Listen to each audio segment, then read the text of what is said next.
Hello friends, welcome back to my YouTube channel. ಇವತ್ತಿನ ವಿಡಿಯೋದಲ್ಲಿ S L ಸಿನ combined graduate level ಎಕ್ಸಾಮಿನೇಷನ್ನ ಹೇಗೆ ಅಪ್ಲೈ ಮಾಡೋದಂತ ವಿಡಿಯೋದಲ್ಲಿ ಹೇಳ್ಕೊಡ್ತಾ ಹೋಗ್ತೀನಿ. ನೀವೇನಾದರೂ ಹೊಸಬರಾಗಿದ್ದರೆ ನಮ್ಮ ಚಾನಲ್ನ ಲೈಕ್ ಮಾಡಿ, ಶೇರ್ ಮಾಡಿ, ಸಬ್ಸ್ಕ್ರೈಬ್ ಮಾಡಿ. ಫಸ್ಟಿಗೆ ನೀವು ಇಲ್ಲಿ ಲಾಗಿನ್ ಆರ್ ರಿಜಿಸ್ಟರ್ ಅಂತ ಕ್ಲಿಕ್ ಮಾಡಬೇಕಾಗತ್ತೆ. ನೀವು ಫಸ್ಟ್ ಟೈಮ್ ಯೂಸರ್ ಆಗಿದ್ದಿದ್ರೆ ರಿಜಿಸ್ಟ್ರೇಷನ್ನ ಮಾಡಬೇಕಾಗತ್ತೆ. ಇಲ್ಲಿ ಏನಿಲ್ಲ, ರಿಜಿಸ್ಟರ್ ನೌ ಅಂತ ಕೊಡಬೇಕಾಗತ್ತೆ. ಇಲ್ಲಿ ರಿಜಿಸ್ಟರ್ ನೌ ಅಂತ ಕೊಟ್ಟಾಗ ನೀವು ಇಲ್ಲಿ ನೋಡ್ರಿ, ಇಲ್ಲಿ ಒ ಟಿ ಆರ್ ಮಾಡ್ಬೇಕಾಗುತ್ತೆ. ಒ ಟಿ ಆರ್ ಅಂತಂದ್ರೆ ಒನ್ ಟೈಮ್ ರಿಜಿಸ್ಟ್ರೇಷನ್ ಅಂತಂದು ಇಲ್ಲಿ ಪರ್ಸನಲ್ ಡೀಟೇಲ್ಸ್ ನ ತುಂಬಬೇಕು, ನೆಕ್ಸ್ಟ್ ಪಾಸ್ವರ್ಡ್ ಕ್ರಿಯೇಷನ್ ಮಾಡಬೇಕು, ಎಡಿಷನಲ್ ಡೀಟೇಲ್ಸ್ ನ ತುಂಬಬೇಕು, ಡಿಕ್ಲರೇಷನ್ ನ ಸಬ್ಮಿಟ್ ಮಾಡಬೇಕು. ಅಲ್ಲಿಗೆ ನಿಮಗೆ ಏನಂತಂದ್ರೆ ಒನ್ ಟೈಮ್ ರಿಜಿಸ್ಟ್ರೇಷನ್ ಆಗ್ತಾ ಹೋಗುತ್ತೆ. ಇಲ್ಲಿ ಏನಿಲ್ಲ, ಕಂಟಿನ್ಯೂ ಅಂತ ಕೊಡಬೇಕಾಗತ್ತೆ. ಇಲ್ಲಿ ಫಸ್ಟ್ ನೀವು ಒನ್ ಟೈಮ್ ರಿಜಿಸ್ಟ್ರೇಷನ್ ನ ಮಾಡಬೇಕಾಗತ್ತೆ. ಒನ್ ಟೈಮ್ ರಿಜಿಸ್ಟ್ರೇಷನ್ ಮಾಡಿದಿದ್ರೆ ನೀವು ಈ ಸ್ಟೆಪ್ ನ ಸ್ಕಿಪ್ ಮಾಡಬಹುದು. ಇಲ್ಲಿ ನೋಡ್ರಲ್ಲಿ, ಒನ್ ಟೈಮ್ ರಿಜಿಸ್ಟ್ರೇಷನ್ ಅಲ್ಲಿ ಫಸ್ಟ್ ಏನಂತಂದ್ರೆ ನಿಮ್ಮ ಪರ್ಸನಲ್ ಡೀಟೇಲ್ಸ್ ನ ತುಂಬ್ಕೊಂತ ಹೋಗ್ಬೇಕಾಗತ್ತೆ. Do you have a Aadhaar card ಅಂತ ಕೇಳ್ತಿದೆ. ನಿಮ್ಮ ಆಧಾರ್ ಕಾರ್ಡ್ ಇದ್ರೆ ಎಸ್ ಅಂತ ಕೊಡ್ಬೇಕಾಗತ್ತೆ. ಇಲ್ಲಿ ನಿಮ್ಮ ಆಧಾರ್ ನಂಬರ್ನ ಹಾಕ್ಬೇಕಾಗತ್ತೆ. ಇಲ್ಲಿ ಮತ್ತೆ ಏನಂತಂದ್ರೆ ಮತ್ತೊಂದ್ಸತಿ ಆಧಾರ್ನ ಹಾಕ್ಬೇಕಾಗತ್ತೆ. ಇಲ್ಲಿ ಆಧಾರ್ ನಂಬರ್ನ ಟೈಪ್ ಮಾಡಿದಾಗ ಚೆಕ್ ಬಾಕ್ಸ್ ಮೇಲೆ ಟಿಕ್ ಮಾಡಿ ಸೆಂಡ್ ಒ ಟಿ ಪಿ ಅಂತ ಕೊಟ್ರೆ ನಿಮ್ಮ ಆಧಾರ್ ಕಾರ್ಡ್ ಲಿಂಕ್ ಆಗಿರ್ತಕ್ಕಂಥ ಮೊಬೈಲ್ ನಂಬರಿಗೆ ಒಂದು ಒ ಟಿ ಪಿ ಬರುತ್ತೆ. ಆ ಒ ಟಿ ಪಿನ ಎಂಟ್ರಿ ಮಾಡಿದ್ರೆ ನಿಮ್ಮ ಆಧಾರ್ ವೆರಿಫೈ ಆಗ್ತಾ ಬರುತ್ತೆ. ಕ್ಯಾಂಡಿಡೇಟ್ ನೇಮ್ನ ಎಂಟ್ರಿ ಮಾಡಬೇಕಾಗತ್ತೆ. S S L C marks card ಪ್ರಕಾರ ನಿಮ್ಮ ನೇಮ್ನ ಟೈಪ್ ಮಾಡಬೇಕಾಗತ್ತೆ. ನೆಕ್ಸ್ಟ್ ಅದೇ ಥರ ಕೆಳಗಡೆನೂ ಅಷ್ಟೇ ಕ್ಯಾಂಡಿಡೇಟ್ ನೇಮ್ನ S S L C marks card ಪ್ರಕಾರ ಟೈಪ್ ಮಾಡಬೇಕಾಗತ್ತೆ. ಇಲ್ಲಿ ನೀವು ಚೇಂಜ್ ಮಾಡಿದ್ದಲ್ಲಿ ನಿಮ್ಮ ಹೆಸರು S S L C marks ಕಾರ್ಡಲ್ಲೂ ಸೇಮ್ ಇತ್ತು ಮತ್ತು ನಿಮ್ಮ ಆಧಾರ್ ಕಾರ್ಡಲ್ಲೂ ಸೇಮ್ ಇತ್ತಂದರೆ ನೀವು ಚೇಂಜ್ ಮಾಡ್ಬೇಕಂತ ಅನ್ಸಿದ್ದಲ್ಲಿ ಇಲ್ಲಿ ಎಸ್ ಅಂತ ಸೆಲೆಕ್ಟ್ ಮಾಡ್ಬೇಕಾಗತ್ತೆ. ಏನಾದರೂ ಮದುವೆ ಗಿದುವೆ ಆದಲ್ಲಿ ಹೆಸರು ಚೇಂಜ್ ಆಗಿರುತ್ತೆ, ಅವಾಗ ಚೇಂಜ್ಡ್ ನೇಮ್ನ ಎಂಟ್ರಿ ಮಾಡ್ಬೇಕಾಗತ್ತೆ. ಮತ್ತೆ ಚೇಂಜ್ ನೇಮ್ನ ಇಲ್ಲಿ ಎಂಟ್ರಿ ಮಾಡಬೇಕು. ಇನ್ ಕೇಸ್ ಏನು ಚೇಂಜ್ ಆಗಿಲ್ಲ ಅಂತಂದ್ರೆ ನೋ ಅಂತ ಕೊಡಬೇಕಾಗತ್ತೆ. ಇಲ್ಲಿ ಯಾವುದೇ ಥರದ ತುಂಬ ಅವಶ್ಯಕತೆ ಇರೋದಿಲ್ಲ. ನೆಕ್ಸ್ಟ್ ಜೆಂಡರ್ ಏನು ಅಂತ, ಮೇಲೋ ಫಿಮೇಲ್ ಅಂತ ಅದನ್ನ ಸೆಲೆಕ್ಟ್ ಮಾಡ್ಬೇಕಾಗತ್ತೆ. ಮತ್ತೆ ಮತ್ತೊಂದ್ಸತಿ ಜೆಂಡರ್ ಯಾವುದು ಅಂತ ಸೆಲೆಕ್ಟ್ ಮಾಡ್ಬೇಕಾಗತ್ತೆ. ಇಲ್ಲಿ ಡೇಟ್ ಆಫ್ ಬರ್ತ್ ನ ಎಂಟ್ರಿ ಮಾಡ್ಬೇಕಾಗತ್ತೆ. ಮತ್ತೊಂದ್ಸತಿ ಡೇಟ್ ಆಫ್ ಬರ್ತ್ ನ ಎಂಟ್ರಿ ಮಾಡ್ಬೇಕಾಗತ್ತೆ. ಇಲ್ಲಿ ನೆಕ್ಸ್ಟ್ ಏನಂತಂದ್ರೆ ಫಾದರ್ಸ್ ನೇಮ್ ನ ಎಂಟ್ರಿ ಮಾಡ್ಬೇಕಾಗತ್ತೆ S S L C marks card ಪ್ರಕಾರ. ಮತ್ತೆ ಫಾದರ್ಸ್ ನೇಮ್ ನ ಇಲ್ಲೂ S S L C marks card ಪ್ರಕಾರ ಎಂಟ್ರಿ ಮಾಡ್ಬೇಕಾಗತ್ತೆ. ಇಲ್ಲಿ ಮದರ್ಸ್ ನೇಮ್ ನ ಎಂಟ್ರಿ ಮಾಡ್ಬೇಕಾಗತ್ತೆ S S L C marks card ಪ್ರಕಾರ. ಮತ್ತೊಂದ್ಸತಿ ಇಲ್ಲಿ mother's name S S L C marks card ಪ್ರಕಾರ ಎಂಟ್ರಿ ಮಾಡ್ಬೇಕಾಗತ್ತೆ. ಮ್ಯಾಟ್ರಿಕ್ಯುಲೇಷನ್ ಅಂದ್ರೆ ಎಸ್ ಎಸ್ ಎಲ್ ಸಿ ನ ಬೋರ್ಡ್ ಯಾವುದು ಅಂತ ಸೆಲೆಕ್ಟ್ ಮಾಡಬೇಕು. ನೀವು ಕರ್ನಾಟಕದವ್ರು ಆಗಿದ್ದಲ್ಲಿ ಏನಂತಂದ್ರೆ K S S E board ಇರುತ್ತೆ, ಅದನ್ನ ಸೆಲೆಕ್ಟ್ ಮಾಡ್ಬೇಕಾಗತ್ತೆ. ಇಲ್ಲೂ ಅಷ್ಟೇ ಮತ್ತೆ ಏನಂತಂದ್ರೆ ಅದನ್ನೇ ಬೋರ್ಡ್ನ ಸೆಲೆಕ್ಟ್ ಮಾಡ್ಬೇಕಾಗತ್ತೆ. ಇಲ್ಲಿ ಯಾವ್ದಂತಂದು ಇಲ್ಲಿ ಬೋರ್ಡ್ನ ಸೆಲೆಕ್ಟ್ ಮಾಡಿದಾಗ ನಿಮ್ಮ S S L C marks ಕಾರ್ಡ್ನ ರೋಲ್ ನಂಬರ್ನ ಎಂಟ್ರಿ ಮಾಡಬೇಕಾಗತ್ತೆ. ಇಲ್ಲಿ ಮತ್ತೊಂದು ಸತಿ ರೋಲ್ ನಂಬರ್ನ ಎಂಟ್ರಿ ಮಾಡಬೇಕಾಗತ್ತೆ. ಇಯರ್ ಆಫ್ ಪಾಸಿಂಗ್ ಯಾವ ವರ್ಷದಲ್ಲಿ ಪಾಸ್ ಆಗಿದ್ದೀರಾ ಅಂತಂದು ಎಂಟ್ರಿ ಮಾಡಬೇಕಾಗತ್ತೆ. ಇಲ್ಲಿ ಮತ್ತೊಂದ್ಸತಿ ಎಸ್ ಎಸ್ ಎಲ್ ಸಿ ಯಾವ ವರ್ಷದಲ್ಲಿ ಪಾಸ್ ಆಗಿದ್ದೀರಾ ಅಂತ ಅದನ್ನು ಎಂಟ್ರಿ ಮಾಡಬೇಕಾಗತ್ತೆ. ಹೈಯೆಸ್ಟ್ ಲೆವೆಲ್ ಎಲ್ಲಿ ತನಕ ಓದಿದ್ದೀರಾ, ಡಿಪ್ಲೊಮಾ ಓದಿದ್ದೀರಾ, ಗ್ರಾಜುಯೇಷನ್ ಮ್ಯಾಕ್ಸಿಮಮ್ ಎಲ್ಲಿ ತನಕ ಓದಿದ್ದೀರಾ, ನೀವು ಡಿಗ್ರಿ ಓದಿದ್ದೀರಾ, ಏನು ಓದಿದ್ದೀರಾ ಅಂತಂದು ಅದನ್ನ ಎಂಟ್ರಿ ಮಾಡಬೇಕಾಗುತ್ತೆ. ಡಿಗ್ರಿ ಓದಿದ್ರೆ ಡಿಗ್ರಿನ ಸೆಲೆಕ್ಟ್ ಮತ್ತೊಂದ್ಸತಿ ಇಲ್ಲಿ ಡಿಗ್ರಿ ಮ್ಯಾಕ್ಸಿಮಮ್ ಎಲ್ಲಿ ತನಕ ಓದಿದ್ದೀರಾ ಅಂತಂದು ಅದನ್ನ ಸೆಲೆಕ್ಟ್ ಮಾಡಬೇಕಾಗುತ್ತೆ. ಇಲ್ಲಿ ಮೊಬೈಲ್ ನಂಬರ್ನ ಎಂಟ್ರಿ ಮಾಡಬೇಕಾಗುತ್ತೆ. ಕ್ಯಾಂಡಿಡೇಟ್ಸ್ ಮೊಬೈಲ್ ನಂಬರ್ ಕರೆಕ್ಟಾಗಿ ಮೊಬೈಲ್ ನಂಬರ್ನ ಎಂಟ್ರಿ ಮಾಡಬೇಕು. ಆ ಮೊಬೈಲ್ ನಂಬರ್ಗೆ ಒ ಟಿ ಪಿ ಬರುತ್ತೆ, ಅದನ್ನ ಎಂಟ್ರಿ ಮಾಡಬೇಕಾಗುತ್ತೆ. ಅಲ್ಲಿ ವೆರಿಫೈ ಆಗ್ತಾ ಹೋಗುತ್ತೆ. ಕ್ಯಾಂಡಿಡೇಟ್ಸ್ ಇಮೇಲ್ ಐ ಡಿನ ಎಂಟ್ರಿ ಮಾಡಬೇಕಾಗುತ್ತೆ. ನೆಕ್ಸ್ಟ್ ಇಮೇಲ್ ಐ ಡಿಗೆ ಏನಂತಂದ್ರೆ ಒ ಟಿ ಪಿ ಹೋಗುತ್ತೆ. ಆ ಒ ಟಿ ಪಿ ಬಂದು ಎಂಟ್ರಿ ಮಾಡ್ಕೊಳ್ಳೆ ವೆರಿಫೈ ಆಗ್ತಾ ಹೋಗುತ್ತೆ. ಇಲ್ಲಿ ಏನಿಲ್ಲ, ಜಸ್ಟ್ ಸೇವ್ ಆ್ಯಂಡ್ ನೆಕ್ಸ್ಟ್ ಕೊಡಬೇಕಾಗತ್ತೆ. ಇಲ್ಲಿಗೆ ಏನಂತಂದ್ರೆ ನಿಮ್ಮ ಫಸ್ಟ್ ಸ್ಟೆಪ್ ಏನಂತಂದ್ರೆ ಕಂಪ್ಲೀಟ್ ಆಗ್ತಾ ಹೋಗುತ್ತೆ. ಇಲ್ಲಿ ಸೇವ್ ಆ್ಯಂಡ್ ನೆಕ್ಸ್ಟ್ ಕೊಟ್ಟಾಗ ನಿಮಗೆ ಒನ್ ಟೈಮ್ ರಿಜಿಸ್ಟ್ರೇಷನ್ ನಂಬರ್ ಬರ್ತಾ ಹೋಗುತ್ತೆ. ಹಿಂಗೆ ಅದನ್ನ ನೀವು ನಿಮ್ಮ ಮೊಬೈಲಿಗೂ ಬರುತ್ತೆ, ಅದನ್ನ ಕಂಟಿನ್ಯೂ ಅಂತ ಕೊಡಬೇಕಾಗತ್ತೆ. ಇಲ್ಲಿ ಕಂಟಿನ್ಯೂ ಅಂತ ಕೊಟ್ಟಾಗ ನೀವು ಒಂದು ಪಾಸ್ವರ್ಡ್ ಆಲ್ಫಾ ನ್ಯೂಮರಿಕ್ ಪಾಸ್ವರ್ಡ್ನ ಸೆಟ್ ಮಾಡಬೇಕು. ಓಲ್ಡ್ ಪಾಸ್ವರ್ಡು ಇಲ್ಲ, ನೀವು ಹೊಸದಾಗಿ ಮಾಡ್ತಿದ್ರೆ ಹೊಸ ಪಾಸ್ವರ್ಡ್ನ ಸೆಟ್ ಮಾಡಬೇಕಾಗತ್ತೆ.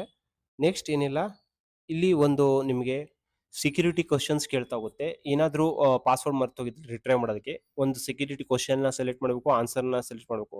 ಮತ್ತೊಂದು ಸೆಕ್ಯೂರಿಟಿ ಕ್ವಶನ್ನ ಸೆಲೆಕ್ಟ್ ಮಾಡಬೇಕು, ಆನ್ಸರ್ನ ಸೆಲೆಕ್ಟ್ ಮಾಡಬೇಕು. ಜಸ್ಟ್ ಸೇವ್ ಆ್ಯಂಡ್ ನೆಕ್ಸ್ಟ್ ಕೊಡಬೇಕಾಗತ್ತೆ. ಇಲ್ಲಿಗೆ ಏನಂತಂದ್ರೆ ಸೆಕೆಂಡ್ ಸ್ಟೆಪ್ ಪಾಸ್ವರ್ಡ್ ಕ್ರಿಯೇಷನ್ ಮುಗಿದೋಗುತ್ತೆ. ಇಲ್ಲಿ ನೀವು ಕ್ಯಾಟಗರಿ ಯಾವ ಬರುತ್ತೆ ನಿಮ್ದು ಅಂತಂದು, ಇ ಡಬ್ಲ್ಯೂ ಎಸ್ ಇದ್ರೆ E W S, O B C ಇದ್ರೆ ಒ ಬಿ ಸಿ, ಯಾವ ಕ್ಯಾಟಗರಿ ಅಂತ ಇಲ್ಲಿ ಕ್ಯಾಟಗರಿ ಒಂದ್ಸತಿ ಸೆಲೆಕ್ಟ್ ಮಾಡಬೇಕು. ಇಲ್ಲಿ ಮತ್ತೆ ವೆರಿಫೈ ಕ್ಯಾಟಗರಿ ಅಂತ ಮತ್ತೊಂದು ನ್ಯಾಷನಾಲಿಟಿ ಅಂತೂ ಯಾವುದು ಸೆಲೆಕ್ಟ್ ಮಾಡಬೇಕು. ನಿಮ್ಮ ಇಂಡಿಯಾದವರ ಇದ್ರೆ ಇಂಡಿಯಾ ಸೆಲೆಕ್ಟ್ ಮಾಡಬೇಕು. Contact details for other nationals ಅಂತಿದೆ.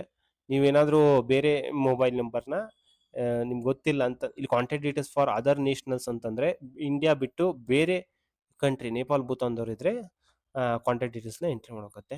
ಇಲ್ಲಿ ನಾನು ಐಡೆಂಟಿಫಿಕೇಶನ್ ಮಾಸ್ನ ಎಂಟ್ರಿ ಮಾಡ್ಬೇಕಾಗತ್ತೆ ನೀವು.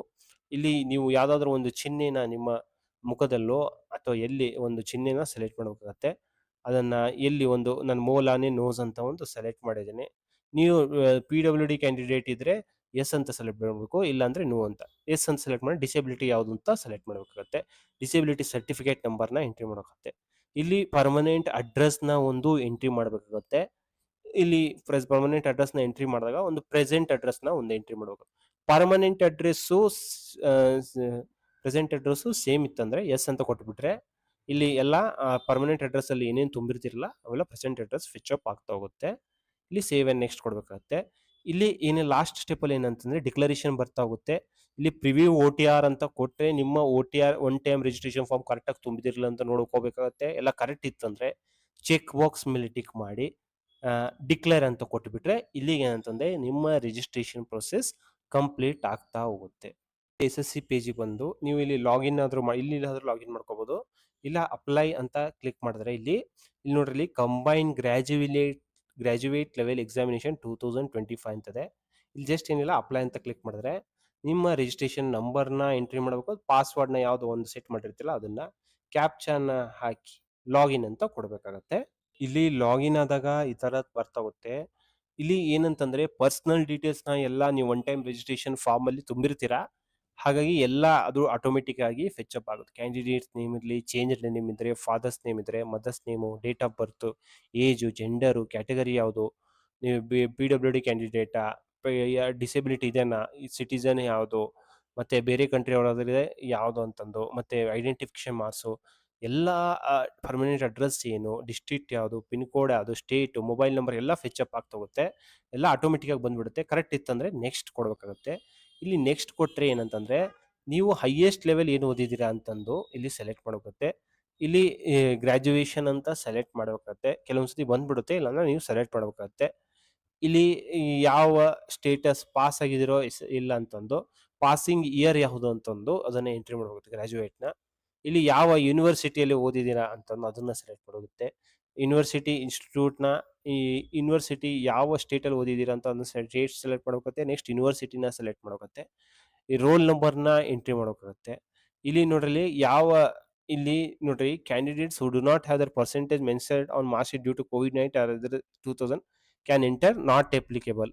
ಇಲ್ಲಿ ನೀವು ಕೋವಿಡ್ ಕಾಲದಲ್ಲಿ ಎಕ್ಸಾಮ್ ಬರ್ದು ಮಾರ್ಕ್ ಶೀಟ್ ಏನಾದ್ರು ಇಲ್ಲ ಅಂತಂದ್ರೆ ಇಲ್ಲಿ ನಾಟ್ ಅಪ್ಲಿಕೇಬಲ್ ಅಂತ ಹಾಕ್ಬೇಕಾಗತ್ತೆ. ಇತ್ತಂತಂದ್ರೆ ಪರ್ಸೆಂಟೇಜ್ನ ಎಂಟ್ರಿ ಮಾಡಬೇಕಾಗುತ್ತೆ. CGPA 10ಗೆ ಎಷ್ಟು ಪರ್ಸೆಂಟೇಜ್ ಬಂದಿದೆ ಅದನ್ನ ಎಂಟ್ರಿ ಮಾಡಬೇಕಾಗತ್ತೆ. ಇಲ್ಲಿ ನೆಕ್ಸ್ಟ್ ಏನಂತಂದ್ರೆ ನೀವು ಎಕ್ಸ್ ಸರ್ವಿಸ್ ಮೆನ್ ಇದ್ದೀರಾ ಅಂತ ಕೇಳ್ತಿದೆ. ಎಕ್ಸ್ ಸರ್ವಿಸ್ ಮೆನ್ ಇದ್ರೆ ಎಸ್ ಅಂತ ಸೆಲೆಕ್ಟ್ ಮಾಡಿ. ಆರ್ಮಿ ಜಾಯ್ನಿಂಗ್ ಫೋರ್ಸಸ್ ಯಾವಾಗ ಜಾಯ್ನ್ ಆಗಿದ್ರಿ, ಡೇಟ್ ಆಫ್ ಡಿಸ್ಚಾರ್ಜ್ ಯಾವಾಗ, ಲೆಂತ್ ಆಫ್ ಸರ್ವಿಸ್ ಎಷ್ಟು ವರ್ಷ ಮಾಡಿದಿರಿ, ಇವೆಲ್ಲ ನೀವೇನಾದ್ರೂ ಆರ್ಮಿಯಲ್ಲಿ ವರ್ಕ್ ಮಾಡಿದ್ರೆ ಮಾತ್ರ ಬರ್ತಾ ಹೋಗುತ್ತೆ. Date of joining civil post ಅಲ್ಲಿ ಕೆಲಸ ಮಾಡ್ತಿದ್ರೆ ಅದನ್ನ ಎಂಟ್ರಿ ಮಾಡಾಗುತ್ತೆ. ಏಜ್ ರಿಲ್ಯಾಕ್ಸೇಷನ್ ಬೇಕಂತಂದ್ರೆ ಏಜ್ ರಿಲ್ಯಾಕ್ಸೇಷನ್ ಕೋಡ್ನ ಎಂಟ್ರಿ ಮಾಡ್ಬೇಕಾಗತ್ತೆ. ನಿಮ್ದು ಯಾವ ಕೋಡ್ ಅಂತಂದು ಅದೆಲ್ಲ ನೋಟಿಫಿಕೇಶನ್ ಅಲ್ಲಿ ನೋಡ್ಕೋಬೇಕಾಗತ್ತೆ. ನೀವು personal information available information in terms of ಅಂತಂದು ಕೇಳ್ತಿದೆ. ಇಲ್ಲಿ ಎಸ್ ಅಂತ ಸೆಲೆಕ್ಟ್ ಮಾಡೋಕತ್ತೆ. ಇಲ್ಲಿ ನೀವು ಎಕ್ಸಾಮಿನೇಷನ್ ಸೆಂಟರ್ನ ಪ್ರಿಫರೆನ್ಸ್ ಕೊಡಬೇಕಾಗುತ್ತೆ. ನಿಮ್ಮ ಸ್ಟೇಟ್ನ ಸೆಲೆಕ್ಟ್ ಮಾಡುವಾಗ ನಿಮ್ಮ ಯಾವ ಊರಲ್ಲಿ ಒಂದು 3 ಪ್ರಿಫರೆನ್ಸ್ನ ನಿಮ್ಗೆ ಗೊತ್ತಾಗ್ತಾ ಹೋಗುತ್ತೆ. ನೋಟಿಫಿಕೇಶನ್ ನೋಡಿದ್ರೆ ಯಾವ ಊರಲ್ಲಿ ಎಕ್ಸಾಮಿನೇಷನ್ ಸೆಂಟರ್ಸ್ ಇದಾವೆ ಅದನ್ನ 3 ಪ್ರಿಫರೆನ್ಸ್ನ ಸೆಲೆಕ್ಟ್ ಮಾಡಬೇಕಾಗುತ್ತೆ. ಇಲ್ಲಿ ನೀವು ಬೆಂಚ್ ಮಾರ್ಕ್ ಡಿಸಬಿಲಿಟಿ ಇದ್ರೆ ಏನಂದ್ರೆ ವಿಷನ್ ಲೋ ಇತ್ತಂದ್ರೆ ಎಸ್ ಅಂತ ಸೆಲೆಕ್ಟ್ ಮಾಡಬೇಕು. ಇಲ್ಲಿ ಬೋತ್ ಆರ್ಮ್ಸ್ ಎಫೆಕ್ಟೆಡ್ ಇದ್ರೆ ಎಸ್ ಅಂತ ಸೆಲೆಕ್ಟ್ ಮಾಡಬೇಕು. ಇಲ್ಲಿ ನೋಡ್ರಿ physical limitation certificate as authority for annex. ಇಲ್ಲಿ ನೀವು ಏನಾದರೂ ನಾನು ಹೇಳ್ದಂಗೆ ನೀವೇನಾದರೂ PWD ಕ್ಯಾಂಡಿಡೇಟ್ ಅಥವಾ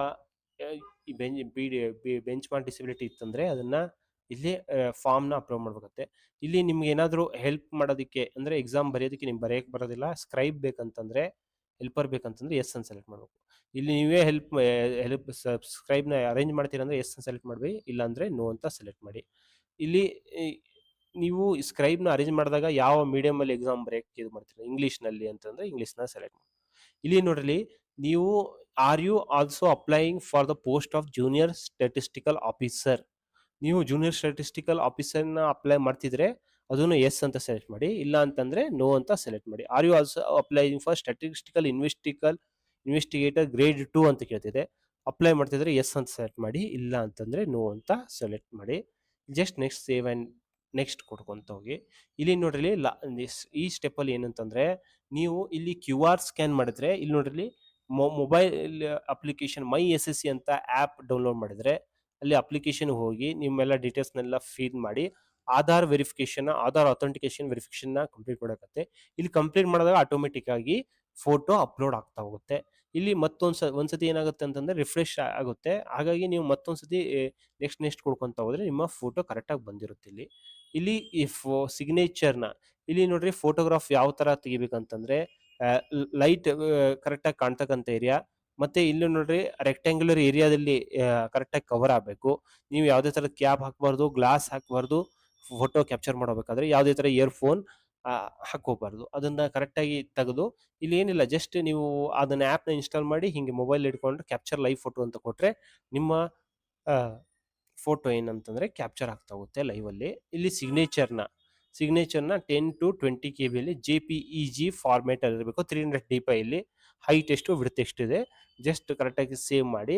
ನೀವು ಬ್ಲರ್ ಸಿಗ್ನೇಚರ್ ಇತ್ತಂದ್ರೆ ಏನಂತಂದರೆ ನಿಮ್ಮ ಅಪ್ಲಿಕೇಶನ್ ಏನಂತಂದ್ರೆ ಕ್ಯಾನ್ಸಲ್ ಆಗ್ತಾ ಹೋಗುತ್ತೆ. ಸೇವ್ ಆ್ಯಂಡ್ ನೆಕ್ಸ್ಟ್ ಕೊಡಬೇಕು. ನೆಕ್ಸ್ಟ್ ಏನಿಲ್ಲ ಡಿಕ್ಲರೇಷನ್ನ ಇಲ್ಲಿ ಚೆಕ್ ಬಾಕ್ಸ್ ಮೇಲೆ ಟಿಕ್ ಮಾಡಿ ನಿಮ್ಮ ಕ್ಯಾಪ್ಚಾನ ಹಾಕಬೇಕಾಗತ್ತೆ. ಇಲ್ಲಿ ಕ್ಯಾಪ್ಚಾನ ಹಾಕಿ ಸಬ್ಮಿಟ್ ಕೊಡಬೇಕಾಗತ್ತೆ. ಇಲ್ಲಿಗೆ ಏನಂತಂದ್ರೆ ನಿಮ್ಮ ರಿಜಿಸ್ಟ್ರೇಷನ್ ಫಾರ್ಮ್ ಕಂಪ್ಲೀಟ್ ಪ್ರೊಸೆಸ್ ಆಗ್ತಾ ಹೋಗುತ್ತೆ. ಇಲ್ಲಿ ನಿಮಗೆ ಪ್ರಿವ್ಯೂ ಒಂದು ಆಪ್ಷನ್ ಬರ್ತಾ ಹೋಗುತ್ತೆ. ನೀವು ಪ್ರಿವ್ಯೂನು ಕರೆಕ್ಟಾಗಿ ನೋಡಿಕೊಂಡು ಎಲ್ಲ ಕರೆಕ್ಟಾಗಿ ಇದೆನಾ ಇಲ್ಲ ಅಂತಂದು ಈ ಥರ SSC ಎಕ್ಸಾಮ್ನ ಅಕ್ನಾಲೇಜ್ಮೆಂಟ್ ಸ್ಲಿಪ್ ಬರ್ತಾ ಹೋಗುತ್ತೆ. ಈ ಥರ ನೀವು SSC CGL central graduate level ನೋಟಿಫಿಕೇಶನ್ಗೆ ವೇಕೆನ್ಸೀಸ್ಗಳಿಗೆ ನೀವು ಆನ್ಲೈನ್ ಅಪ್ಲಿಕೇಶನ್ನ ಹಾಕ್ಬೋದು. ಈ ವಿಡಿಯೋ ನಿಮ್ಗೆ ಏನಾದರೂ ಇಷ್ಟವಾದಲ್ಲಿ ನಮ್ಮ ಚಾನಲ್ನ ಲೈಕ್ ಮಾಡಿ, ಶೇರ್ ಮಾಡಿ, ಸಬ್ಸ್ಕ್ರೈಬ್ ಮಾಡಿ. Thank you.